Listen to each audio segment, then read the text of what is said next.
Yes. Hello, everybody. We made it. There was a second. Today, I thought we were not going to make it. You might have seen we popped up earlier. It's because everything updates. It's like update season of software, and there's always a bit of technical issues, like scheduling an event. Nope. Have to go. Get everybody in, get it done, so that we can entertain you. Welcome, everybody. It is Wednesday. It's the Duckhook Show, and we are looking forward to it because we have so much to cover. Yes, we've got to go back to the Challenge 500 because we went on last week, and then we've got to review Jackal Creek, and then we've got Benoni Lakes coming up, and we were in Euphoria, and we've got a Players Championship coming up, so it never ends. As you can hear, Donnie has company. Donnie, say hello to Callum, everybody. He is there. Hey, Callum. Hello. Future guest, when he can actually say something. Say golf ball. Ryan, how's it going? Yeah, good. Being busy, but good busy, so no complaints there. Excited to be on the show tonight. You've got quite a bit to talk about tonight, but yeah, welcome everybody, and yeah, let's have a good evening. Good evening. And then we got Stephen, and Stephen's on because he's in contention. He's playing well this year, so I thought, let's see how his season's going and get him on. Steve-O, how are you? You may have the first word of elaborance and tell us about golf in the life of Steve. Yeah, good.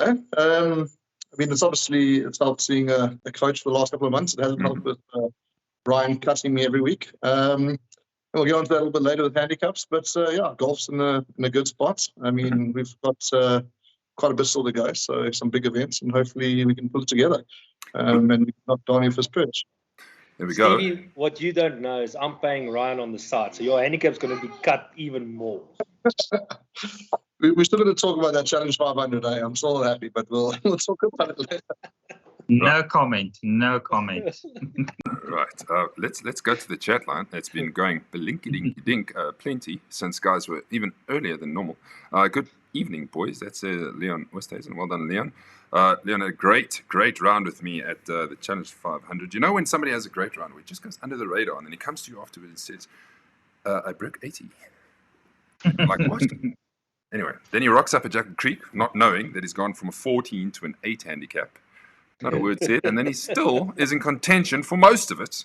So well done, Leon. You're obviously doing something right. I would also put Steve in that category. Handicap keeps going down, but he still shoots over 30, which is very, very good. It keeps the boys motivated, and they go practice. Okay, Wayne is with us. Good evening, everybody. Yes, Wayne, thank you for joining us. One of our friends, Frikkie Barnard. Mordag, Mensa. Where's your profile pic? I don't know. There we go. Brian is with us. Ian's with us. Louis Jensen's with us. Shandon Schaefer's with us. Hello, Shandon. Hello, Ducks. Yo, showtime. It definitely is. And then the last one I'm going to go on here is Gerard Sneeman. How is your GPS watch treating, Gerard? Are you enjoying that? Let me know. Okay, let's get started. I'm just checking there's nothing else interesting. Nobody's shouting at me. No, okay. Everybody says they can hear us, which is a good thing. Where do we start? Scrolling. We're going to start with what's coming up. All right. We know this. We've got Benoni Lakes this week, and then we've got. Okay, let me clarify. So the official name is the Lakes Club - Benoni. Did you know this, boys? Yeah. You knew? Mm-hmm. Yeah, it's like obviously it's like coming from the East Rand side. You know, it's like I know the Tal and the boat club was always called the Lake Club. So yeah. I didn't know that. So everything I've been carrying on about Benoni Lakes, because I'm sure that's what it used to be. But now, if you, even the website's the Lakes Club, then we got the major. So most of the guys, I've got 31 guys confirmed, and I'm just waiting for Sunday 2 to finish so that I can add those in. So we should get to about 40 odd plus, and then we're ready to go for the Eye of Africa next Friday. I have contacted guys who are on the brink, cut line, and say be ready if you need to put in leave. So it's not lastminute.com, because by Tuesday or Monday afternoon latest, then we'll know who has qualified for that, and then we'll go through the processes. Then October, boom. How do you like my new graphics, boys? I was playing around. I like the look. I like it. Looks good. Looks very nice. I wanted to put the boys in the pictures. Okay, Sunday Series 1, South Downs. I need the boys to book for this. Everything is so tight, and that means that South Downs has kind of been overlooked when it comes to the bookings, but it's soon. Thursday Series Woodhill, it comes down to the second last event on the Thursday series. So very important for many of the guys who want to make the shootout team and who are in contention. And then we go to a cast here for the first time on the 23rd of October. And if you have not read the correspondence, it is a AM tee-off from around 7 o'clock. There's two massive groups. They gave us the option, which is great, because I got a phone call about 2 or 3 months ago, and the golf director said, I've got another group who wants to book a PM or afternoon or AM field. Which one do you want? AM, please. So we're starting early so that we can always aim. Always aim if we can. So don't forget. Right, let's get into things. Cameron Smith has made a crap ton of money. Donnie, how much did you work it out? Well, just the last 3 events is basically 8.1 million. That's US dollars. And then so it's and this doesn't include the team win as well, for Liv, because they came third or something like that. So another $500,000 split between the 4 of them or something. So how much is it? Yeah. Somebody worked this out. Times 17 point something. It is. I think it was close to 10.5 million times 17, 170 million. That is just crazy. Boys, That's madness. I'd like 4 to. events. Yeah, no. I'd like to say sponsorships was wins as well. I'd like to say we're in the wrong profession, but we are trying. Yeah. That's unbelievable. So good decision, and definitely the best golfer this year, boys. Yeah, definitely. I feel a little bit hard done by. It's like for him. Obviously with him joining Live Golf, he's not going to get that recognition out publicly. But definitely he has had a hell of a year. He's definitely for me the golfer of the year. And Steve, what if he could play in the President's Cup? What a difference that would make. Sure. Yeah, the internationals are going to battle, from what you see on paper. Yep. A lot of the guys actually can't play now because of Live. So those who don't know, obviously the whole President's Cup is a PGA Tour event. So if they're not part of the PGA Tour, registered for the PGA Tour, they can't compete, which is a bit of bullshit. So I can't say that. It's a bit of crap. But unfortunately, the President's team and even the American team to a certain point have been cut down by a couple of players that might have been playing. So Jay Johnson. It's going to be interesting. 2 very different teams. As you speak about it, voila. Take us through the international or the President's Cup team, if you can manage to read that. Sure, that's starting out from my side, but it's a couple of no doubts. There's a bit of experience there with Adam Scott. He's played quite a few. He's one of the most capped from a President's Cup point of view. Luckily, we got one Safa in there besides obviously Trevor. So we've got Christian Bezuidenhout. He'll bring a little bit there, but I think all the rest are pretty much rookies or haven't really spent much time in that space. Sangha Im is probably our best chance for points. If you're fighting for the internationals. But I don't know if you heard Trevor earlier. He was talking about how the team dynamics is very different. He spent the last, 2 weeks with these guys on holiday together. Yeah. They've been working together as a team. It's all about that teamwork where I think the States are more kind of individualistic players. So hopefully that bits well for them. Tell us what you think. Well, hold on, Donnie. Tell us what you think on the chat line. So when Donnie's finished, we can include you in the conversation. Who do you think is going to win? Is the international team crap? Or is the US... What do you think about the USA team? Here we go. Donnie, pick it up with this one. Yeah, I must say, just overall, just to agree with Steve, I won't use his language, but, I do think, the rules about Live Golf, you're not having the best players in the world out there anymore, so it is a little bit of I would say, a deflated event. I agree. Because I still think, you want Cameron Smith in there, you want a Dustin Johnson in there, Patrick Reed, they always make exciting golf there. So, I think there is a couple of key guys which, I think would have still made the whole event a little bit better. But besides that, if you look on paper, the best ranking international guy is Hideki Matsuyama. I think he's 17th in the world. Oh, wow. And that's the best ranked player that they've got. It's like I know the one guy is 103rd or 106th in the world, which was a captain's pick. Wow. Where America, the whole team, the biggest player that's basically on the world rankings is at 25. So, on paper, you would say America is the strongest team. But I think Trevor's doing a clever thing, by going out with the guys for 2 weeks, having a team, camaraderie, doing everything together. It's going to be exciting to watch because you want to root for the underdogs. So it's like it always will be actually quite cool to see Americans lose. So let's see how it pans out. And they've got nothing to lose, right? I mean, the internationals have won one and drawn one in the last, I don't know, tournament. So, the only thing they've got to win is the biggest upset in the history of golf, pretty much, from a level standing like that. So they can go out there and just give it their all with no fear of losing. No pressure. I was going to say, if this was a cricket test match, the President's Cup would be done after 2 days, in my opinion. But it goes over 4. It's going to be great. Lots to watch, lots to see. There's a great sporting weekend coming up, and I cannot wait. Go the Box. Hopefully we can win the Rugby Championship. That is for sure. All right. Just the last thing that I wanted to mention about the President's Cup is I really would want to see how I think it's Billy Horschel is going to do this week, because there's been a couple of I think it's comments to him where, like they said, is like the only reason why he's in the team is because a couple of the Oaks from Live Golf is not there, and I think that kind of chord, with one of his statements. So it will be really interesting to see how he does. I'm busy reading through the comments here. Gerard Snyman saying, unfortunately, USA will give internationals carrots again. That seems to be the common consensus. You would have saw Frankie say USA, USA. Peter Zach's internationals are in for a massive hiding. Ian, internationals are going to struggle. Yeah, I agree. PJ Golf is dropping the ball and can't be saying anything. Yes. Okay, moving on. We've covered that. Thank you for your participation. Ryan, Euphoria happened this weekend. Yes, that's correct. Tell us about it. Give us a bit of a scene setter. I must say it was actually quite nice. The course is looking good. The greens are immaculate. Some of us actually did struggle a bit with the greens because they were rolling so true. We just didn't want to believe it, although we're busy playing it.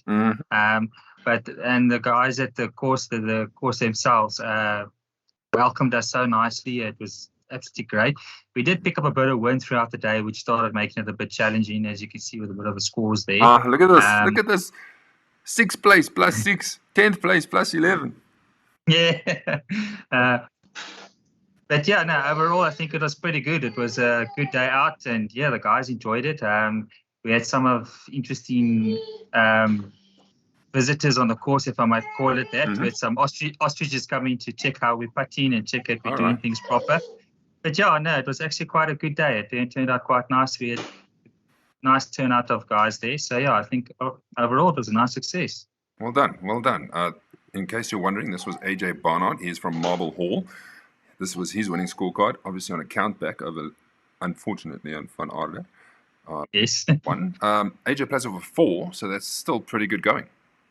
Yeah, it was pretty good golf. Yeah, the guys that played with him said he did play pretty good golf.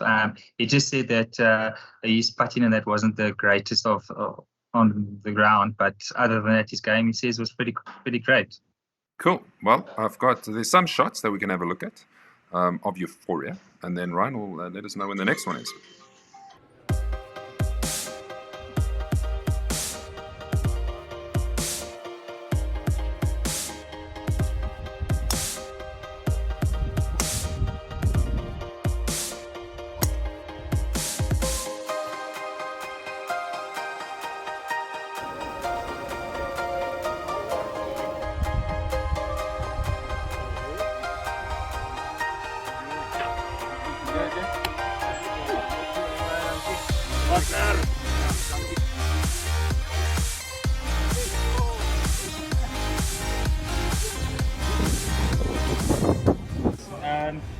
Tell us a little bit, how was your game? Wel, die game was lekker geweest. Baie het ook gespeel, die wind het baie gewaai. Maar greens was mooi, greens was baie ver op stadium te droog word. Baie vinnig op geraak, maar het was wel right son pad het bietjie gesukkel. Qualified for the major? Do you think we'll see you there? I'll try to be there. I want to be there. Once again, well done. Thank you. Yes, well done, everybody over there. So, Ryan, give us when is the next one? What's happening? So the next one is the 30th of November. It is at Camildwerving here in my hometown.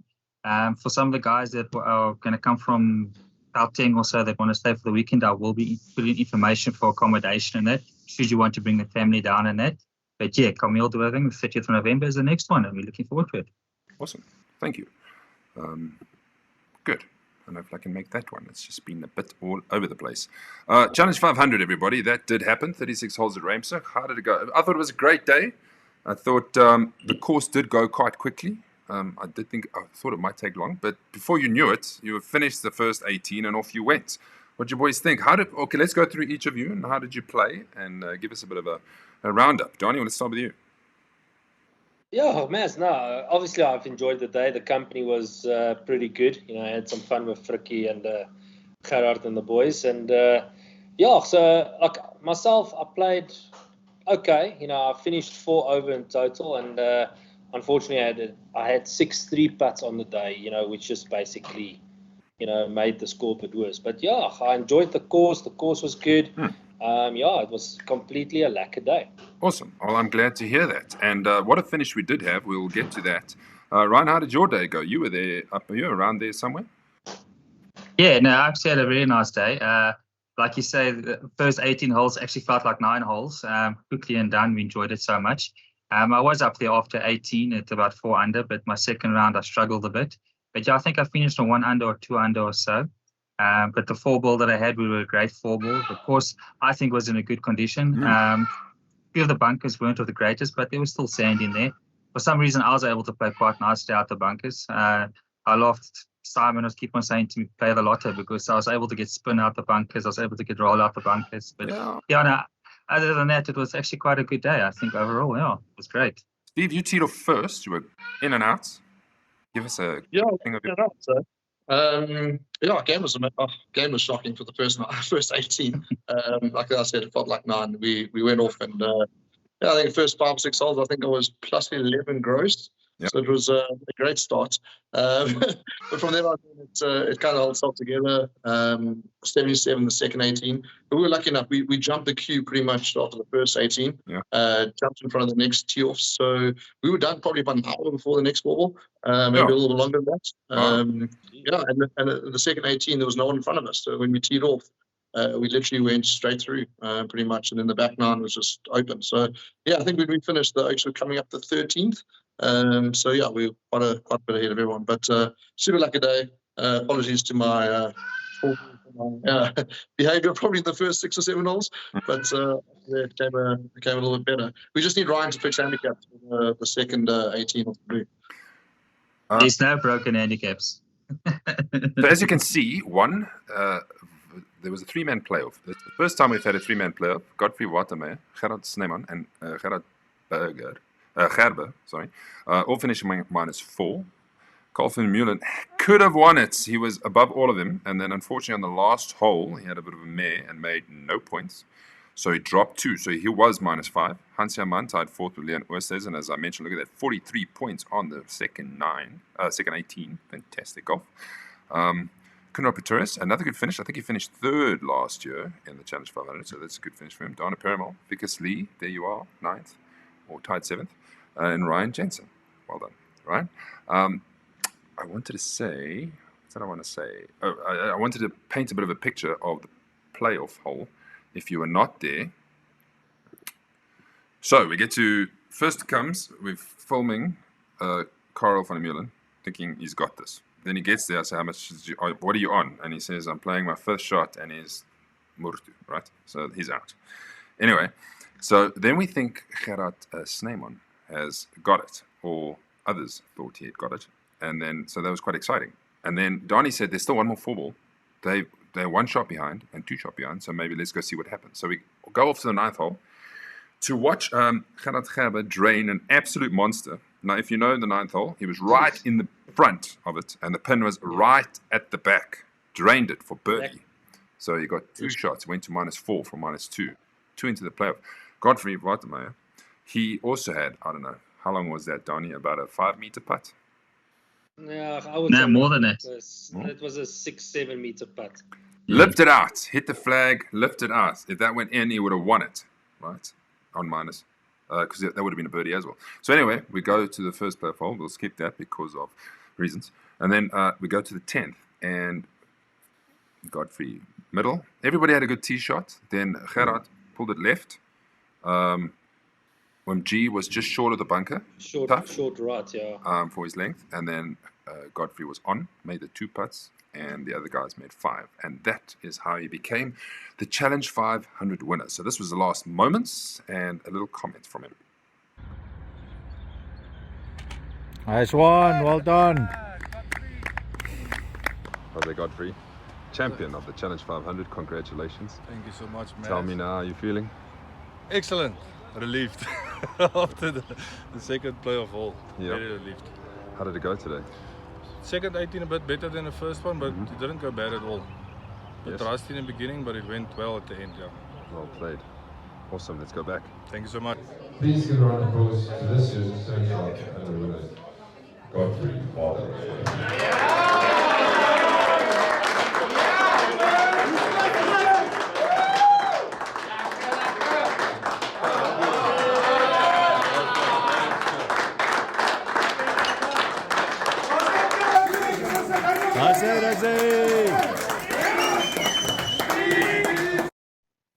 So those of you who don't know who Godfrey is, he likes to come on the classic with us. So he comes on the golf tours and then he plays out and about because he's not really from Gauteng. So we do know him. And congratulations, he won himself the seat to the classic, all expenses paid. Very nice prize to have won. Thank you for everybody who stayed, the extra bit that because we had to wait quite a while. Yeah, it was good. So next year we do it all again, and next year it's not guaranteed to be at Ramsig, but we'll see what happens. The calendar, if you're asking, how's it going? Well, it's going. I've booked the first 4 months, close to 5 months. Hopefully by the end of next month, it's done. It's just a process. A process. Yeah. Jackal Creek, everybody. Thursday series. We were at Jackal Creek, and this is how it all ended up. It was a very topsy-turvy event. The tournament live scoring was fascinating to watch.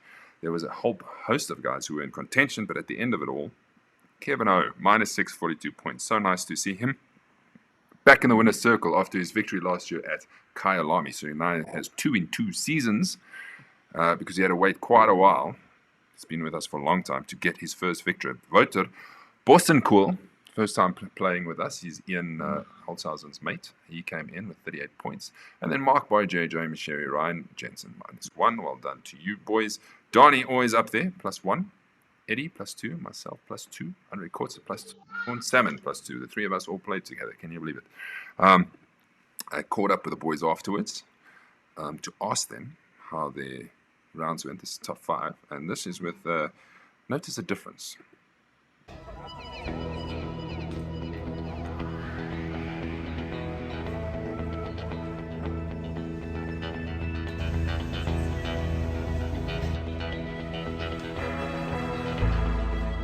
Kevin's second series win, this time at Jackal Creek. Firstly, how are you feeling? Well, feeling good. Haven't been playing well for the last 2-3 months. At Challenge 500, things changed a little bit. Broke 90 finally. So today was just mainly just to get into the top 5 to try qualify for IF Africa. So that was one main goal, but did one better, so pretty chuffed. Kevin Ho, well done, Kevin. So everything just clicked today. I mean, driver was straight on the fairway, second shots. If it had a big bounce to the left, it would get onto the green. So it just, everything just fell in place.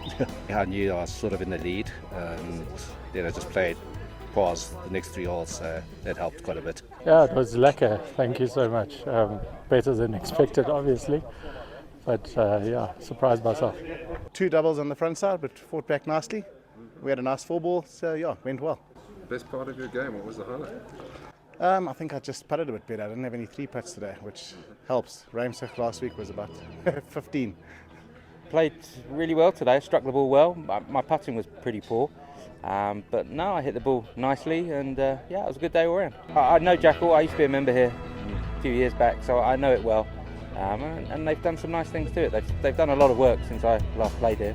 Ryan, good finish here in the Thursday series at Jackal Creek. You were in the lead for a while. Talk us through it. Yeah, I was in the lead a little bit, but yeah, I got a couple of distractions with work and all that, so that distracted me a little bit. But overall, it was a good day. I was able to bring it back a little bit. Started and finished with a birdie on my second 9. But yeah, I think the form is there, it's coming there. Been working a little bit on the swing and grip a little bit, and it looks like that's making the difference. Best part of my game, I must say today was a short game. My putting was actually very good. My chipping, I was able to control the ball quite nicely on the greens, but surprisingly, I usually can't do it here, but today it just seemed to be working a bit. Yeah, so I reckon my short game was a little bit of the key today. Yes, Ryan, standing there all proud. I love it. Well done, Ryan. Well done, Ryan. Cheers. Let's go through the thingies. Kevin Ho. You saw his scorecard on the interview. There you go. Always in the red. -1, -1, -1. And he started on the first. Then he went -2, -2. And then -3 for a stretch. Reaching the halfway point at -3. Then on the 10th, making 3 points. And then all the way he got to... Then look at the run he had. The last 16, 17, 18. 3 points, 3 points, 3 points to finish -6, 80. Yeah, well, welcome back to form, because at one stage he was struggling. The pins, Donnie, here are the pins. Well, I got 2 of the 3 guests. Well, there we go. So it's like Steve Saunders taking the par 3 third. Nice little golfer aid prize there. Obviously, I got the Strixon side, the par 3 15th. And then Tony Borragero, the par 4 16th, winning him a Concepts voucher. And the funny thing is, we actually spoke about his equipment beforehand, and he said he wanted to come through, and then look what happens. He wins the voucher. Nice. So yeah. Steve, tell us about your shot on the par 3. Yeah, good. I think it was a little wedge. Pitched on the downslope over the bunker and then just didn't release. It literally spun backwards up the hill, which was nice and fun. And then missed the little tap and putt. I know Leon's a bit upset because he actually made his birdie, and I missed a 2-footer for birdie. So I think we need to change the rules. So it's only closest to the pin. I've got some comments here that I just want to get through. Jackal Grobler is in town. He's playing at the Lakes Club, Benoni. Hello, gents. Looking forward to Sunday. It's his bachelor's on Saturday, so we're looking forward to that. In town to get married. And I'm sure a few of us are going. Let me not keep away. On Sunday, you might see 3 golf balls instead of... Yeah, he's a good boy. He won't get overboard. We're not going to kill him. Thank you, Duckhook, for showing me the course. Sad I am... I'm going to miss the tour now. Oh, okay. What's that interest? He played there with you on the weekend, on Saturday, right? How is Highland Gate? Give us a 30-second preview, because we're officially weeks away from Classic. Well, I don't know how much more I can upsell it. As everybody knows, Highland Gate is always what's it looking like very now? Good condition. It's absolutely green. It's absolutely fantastic, pristine. The greens have been holotined recently, and I must say, while being holotined, even though it's got a bit of sand on it, those greens were running fantastic. So I can just imagine once that's all done, and when we get there, those greens are going to be absolute, even more than pristine. And as usual, the guys there is fantastic. Yeah, I don't know what more to say. Just we're in for a great, great, great time. I reckon every time we go, it's even better. Yeah. Well, I can tell you one thing. It's going to be fantastic, as Brian says. What's it? Four-Ball Alliance for Jackal Creek. Ba-ba-boom. Yes, please. Look at us go. Myself, Mark Brager, Sean Salmon, and Andre Kotze shooting 89 points. Didn't even really think about this until we started on the 10th. Yes, and we were kind of plodding along. And then at one point on the front nine, I thought, yes, we're actually scoring it, because he would make a birdie, then that guy would make a birdie, then my par would be the 3 points. And at the end, surprise, surprise, we had done it. Head-to-head, there was no groups because we had no show last week, but I had done this for the purposes of the head-to-head. So Kunrad Senior took on Eddie Ivans. Those are 2 senior statesmen of Duckhook who were the captains. And the blue team gave the red team a hiding. Even so, unfortunately, they are now... The red team go 11, yes. So, progress.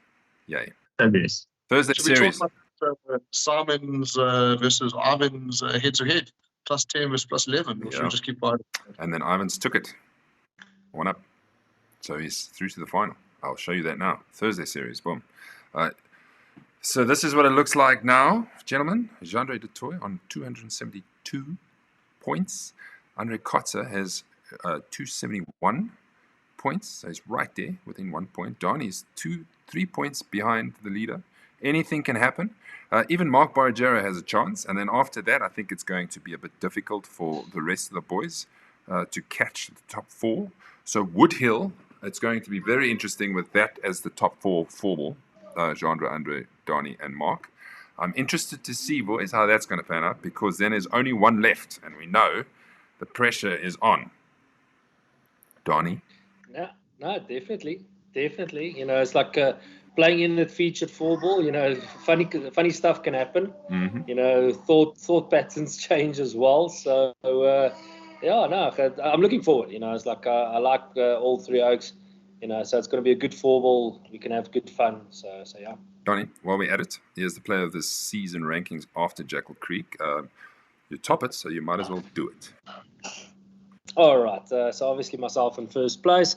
Then we've got Wayne behind me. Obviously Grant Nell, Richard Stewart, and then Steve is still there. Steve is the wild card because he's still in the knockouts. Mm-hmm. So he's got, I think it's a minimum of 450 points going his way, if I'm correct. That's correct. Yeah. So he can move up the leaderboard. And then obviously we've got Yaku, Vickers Lee, Jan Venter, Leon Oosthuizen, and Kira O'Connell finishing up the top 10. Nice. Almost there, gents. Almost there. Right. The Players' Championship, if you want to know who kind of officially qualified, not to say that they are the ones who are playing, because there are people unavailable. These are the guys who are officially qualified. Koen Pretorius Senior, most points on the Thursday series with his win at Krugersdorp and a third place somewhere. Jan Holzhausen, there we go. Consistent finishes. Mark Borragero, second place and a third place, gets him up to 500 plus. Kevin O with his win. Andre Kotz is there. Wayne Jensen. Wouter Boerenkoel. I think that is incorrect. Lucky Janssen. I'm sharing myself. Jaco Jacobs. Okie Brits. I keep doing honey. Man, I don't know. My brain's broken. Every time. Like, if there's going to be a mistake, it's going to be honey and not Hansi. Sorry. All right. Benoni Lakes is the final thing that we need to touch on. I'm just checking that we've covered everything. But before we go to Benoni Lakes, I just want to show you where the teams are standing. The teams are standing like this. No, that's old. Okay, let's just go to the plate. Cup. Right, that's 3 in a row. Cup singles final. So this is what it looks like. So if you were unaware, after everybody got whittled down from round 1 to round 2 to round 3 to round 4, we get to the final where 3 guys will take each other on. So it gives you an extra chance of winning it. Brian and Steve play at Benoni Lakes club thing, and then we'll know who the third one is, and then they each play each other, and then we go to the table where it is win, loss, points difference, so on and so on, until we get a winner. Steve, no pressure. You've got them. Yeah, the pressure's not on me. The pressure's on Brian. I mean, he's in form. He's playing well. He knows the course. Yeah, and he's doing well in Sunday series too. So I think all the pressure's on him. Nothing's on me. Hey, Brian. He's practicing plenty. I'm sure Brian's watching. So if you have any smack talk for Steve over here, please send it our way. Send it our way. Well, if you look at your sheets already, Brian Owen's name is on the sheet on the row on the right. You know where Ryan and the other boys are. So you know maybe that's look into the future. Maybe a false sense of. Brian, I've got your back. The plate looks like this. It's confirmed. Myself, Jason Irving, and Koen Pretorius. We're going to start soon. We'll start playing each other to see who will be taking the plate final. Yay. Okay. I must say this whole plate final. I can tell you this is going to be, I think, a very must-see group. Yeah. Because there's a tattoo on this. It is. Yeah, you're right. Because if I take there's a person that's really looking after those games when it's going to start. Yeah. You never know. If I win the first one, then that oak is going to start platzing himself, because that means I'm just one win away. Because you pretty much just need to win 2 of them, and then you're the winner. Question, Maz. Yes. If you guys have a draw, like if neither of you win or both of you win one, does this fall over to next year? No, then we both get them. I like that one. We cannot spend an entire 365 days talking about this thing, and then at the end go, sorry, nobody's going to get one. Fricky, someone's getting one, just so you know. Does that answer your question? I like it. All right, boys, we've got a few minutes to do Benoni. Benoni is important because it's Sunday Series 2, and this is what it looks like currently going into September's game. There's 3 left. Fricky Barner's leading, and he's got quite a sizable lead. That's 7 points over Brian Owen. So catching Frickie alone is going to be a bit of a task. Clint Brutus is right up there. Jan Venter has gone down to 236. Stefan Lombard just keeps climbing the table, which is good to see, and good to see him that he also played at Euphoria. Donnie slipping down, Ryan slipping down, Kero's there, Cornell is there, and Gerard Sneeman into the top 10. So either this is going to be a race for second place, or somebody needs to catch Frickie. That's all I can say. Now, for those, we'll try our best to explain the Lakes Club. If you haven't played there before, I see there's 1 or 2 people who haven't played. Leon Oosthuizen said it's a tick for him. Flat course, if you're wondering, to walk. It's not too tough. Donnie, you and me have played there 2 or 3 times in the last 6 months. Yeah. Give us a bit of a breakdown while I put the scorecard in.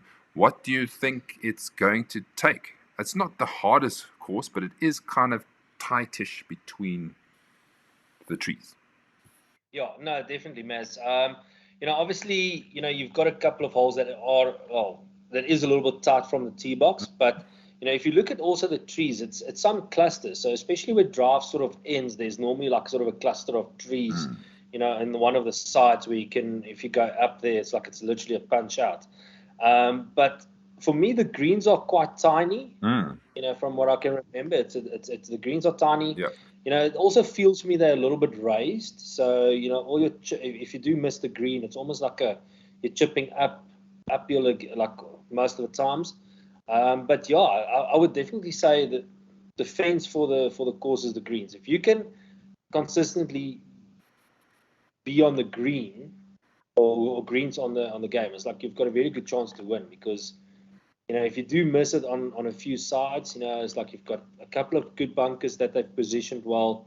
So yet again, it is a strategic second shot or approach shots that you need to do. I actually think the score is going to be low. I don't know why. I think a 4-5 under could take it if you're playing decently. There's some long holes. I'm going to show you the one par 5. There's 2 back-to-back par 5s. The one is like 500 and odd meters just to get it. I don't think you can get there, AD. No, Can't. no, it's like if you miss it on the left, yeah, it's a dogleg left, and if you're also on the left-hand side, the only way that you can go is to punch out right, because that whole left section is just covered with trees. So the thing is, you just have to go the safety route. This is all.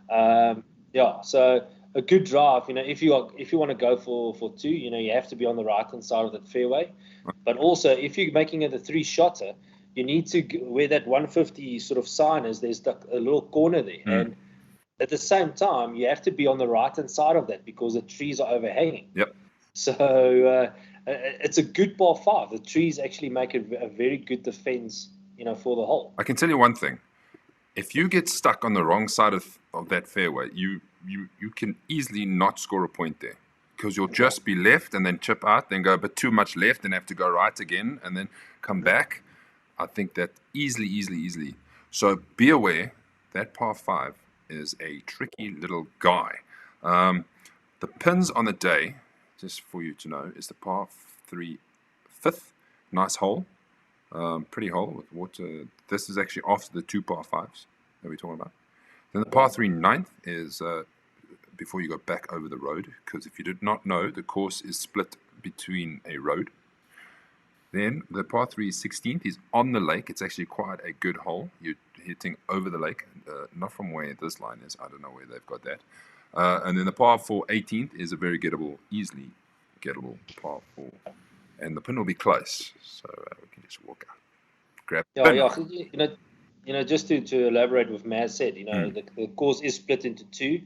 Obviously your side that's not on the lake side, it's normal parkland course, trees running like on both sides of the fairways, where it's like, you've got a couple of stretch of holes, especially on the back now or the other 9 where the dam is, where you're actually on the side of the dam, which makes like a nice view and everything. So it's actually quite like a, even if you think after the par 3, as if you can remember, the tee box is actually to the left of that par 3. So you're actually on the edge of the dam, and you actually have to sort of hit over the dam, like miss a tall tree on the left.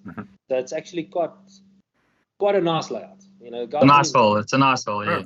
I think it's a nice layout. summer is obviously going to be the best condition it's going to be in. Yeah. Unfortunately, that's just not the time that we're there. But when we played there in summer, there was absolutely nothing wrong, and I enjoyed the challenge. Let's quickly take you through the 1st and the 10th as we have it at the moment. We are even. I got 2 that want to play, but I need a 3rd to make another 4. We started at 11:20 odd, so don't be late. Cornel van Sale, Louis Jensen, Wayne Jensen, Martin Tauter will take us off. As you can see, we've got a team game there. Cornel Erasmus, Keegan Corbett are taking on Vickers Lee and Gerard Besaidner to get into the quarterfinals. Brian and Steve, there's your game. And Clint and Ryan, you are playing your game within the top 8. I've made a bit of a maneuver there so that I saw that. we can get this done. Really? There's the rest of the boys. Right. The other side of what things are happening, we've got 2 games there. Myself and Grant are taking on Mitchell and Carl, and Pranay and Carl van der Linde are taking on Barry Fenter and Peter Prinsloo. So we will send up the updates tomorrow or Friday. Maybe there'll be an extra 4-ball that lands up in there. Just to quickly go through, I want to go through some more flyovers, but I just want to do this quickly. Group A, B, and C. So A and B is the top 8, as you can see. Oh, rhyming guy. Group C is Koenraad Pretorius Sr., Nicky Vallengoed, Neville Kurz, and Matthew Whittle. Last one. Head-to-head, Peter Zakaria, Captain, Jaco Jacobs, Captain, Mitchell, Grant Nell, Pranay, Carl, Cornell, Keegan, Jamie, Johan, and Donna, all in red team. Blue team, Carl, Barry, myself, Peter Prinsloo, Vickers, Gerard, Anthony, Graham de Villiers, and Martin Sauter. There we go. Right, flyovers. Okay, I've got the first. If you want to know what the first looks like, this is what the first looks like. Steve, have you played there before? I haven't, and I saw Brian Owen in the comments saying he hasn't played there either. Yes. So okay. That should should be a bit of fun. Let me just increase my window there because I did see a couple of guys say that. Louis Jensen going to be interesting. First time playing there, so that's another tick on the list. Wayne Jensen says 3 under. Should win it. Could easily. Brian, here it is. Never played there, so that's a good thing. Yes, I think he said that he normally plays better at course. He tells me he normally plays at courses that he hasn't played before. Yeah, but he's sitting second in that league, so he's not going to be, like too risky because he doesn't want to blow out a hole and lose the extra points. So when it comes to match play, hole to hole, he's going to be scared to take the risky shots that you sometimes need to play. He'll probably just go up the hole. Well, let me just ask this, right? What handicap is he going to play from, Brian? He's up to a 12, and I'm going to be playing with a 7 once Ryan fixes the handicaps. I can tell you now. I've looked at the handicap, Steve, and I've looked at it. We'll have a chat afterwards. I'll explain it to you. Brian Owen is the best ball striker for a 12 handicap in the league. Let me tell you that. Oh, putting the pressure on. Okay, we're back to the mini. Pressure. I love it. Keep on going, Donnie. Keep on going. This is the first. Relatively straightforward. It's not too long. You hit your drive. You got 150 left, and then you hit it onto the green, and you make a par. There is out of easy game. That's the one where we teed off there, where the putting green is like on the lake side, isn't it? No, I don't. No, that's 10. That's 10 already. That's so 10. Okay. You can't lose the ball here because there's nowhere to lose it unless you go into the trees. The par 3 fifth is going to play. This is the one over the water. Just a little fly. So as long as it's like 8 iron to get there. Yeah, it's a mid iron, and it is a bit downhill as well. Mm-hmm. So from what I can remember, I think when we played there's like 3 out of the 4 of us actually went long. So and it slopes from the back to the front. That is true. It's true. You see, I can remember these things. This is a par 3 ninth where I almost killed someone. He was just parked by the water on the left, and I pulled it into his cart. But this is a long par 3. Yeah, long par 3 with obviously that water on the left, and sort of short right. There's also a group of trees that sort of, if the pin is on the right hand side, and you do leak it a little bit right, you can easily hit a branch or two. Mm-hmm. Yes, it looks like a driver hole for me. Donnie, this is the one at the putting green. This is the 10th. So the 10th is on the side of the lake. And guys, you can hit it out of bounds Yes, left. Actually left, but way left. There's the road. On the road left. On the road left. Didn't we see 2 balls go missing there? Yeah, we did. So that's it. Not difficult either. And the 18th, to wrap the show up, is the closest in two, playing back towards the club. I think really got nice facilities, so we can all afterwards go up onto the terrace, onto the bar, meet there and have a wait and a drink. You could almost see if the guy comes in on the 18th, you can see them finishing if we're in the right spot. So maybe they come in last and we can all cheer them on. Right. Let me have a look at comments. Right. Anybody else got something to say? Have we got any questions? Anybody know what the green speeds are running at? Let's do it. Well, I can remember when we played there, they were, I wouldn't say they were quick, but like sort of a medium to quick pace. I would say like a sort of a 9.5, there about 10, I think. It wasn't that slow. So I think, last time we played there also, it's like the greens were rolling actually not bad. It wasn't like bouncing or anything. So yeah, they were receptive. I remember a couple zipping. Yeah. Okay. So definitely, I think it's, if you hit good shots, I think you'll get nicely rewarded. So, Ryan, last words with you. Tell us something. What's happening? What's happening? We're looking forward to the weekend. I haven't played that Club Lake for, I think, it's been a good 4 or 5 years. So that's the last time I was there. So I'm actually really looking forward to it. I don't remember much of it. I do remember the layout, but that's pretty much it. Mm-hmm. So yeah, we'll see how that goes. And yeah, Clint, I'm ready. Boom, boom. All right, everybody. Thank you for watching. Thank you for your patience. As you know, we're running into the end of the season and it's busy. Soon, next week. Is it next week? Yes, next week. Got to keep up. We're doing the team selections for the Classic. If you didn't know, it's in the previous past, it's been a Fats versus Maz. This year is going to be the reigning champion versus myself. So Ronnie is going to be the one captain, and I'm going to be the other captain. And we got to choose the teams for the tour. We have 48 players closed. No more can come in, and nobody will pull out. So yes, 48 players. We go into 2 teams. That's the one competition over the 3 days is accumulated IS points for each team to see who wins at the end for bragging rights. Yippee, yippee, yay, yay. So look forward to that next Wednesday if you need to look forward to anything at all, because Sunday, Friday players, and then the Sunday again is the next one, South Downs. 3 rounds of golf in 7 days. Good luck, Ryan. Okay, bye-bye. Ciao.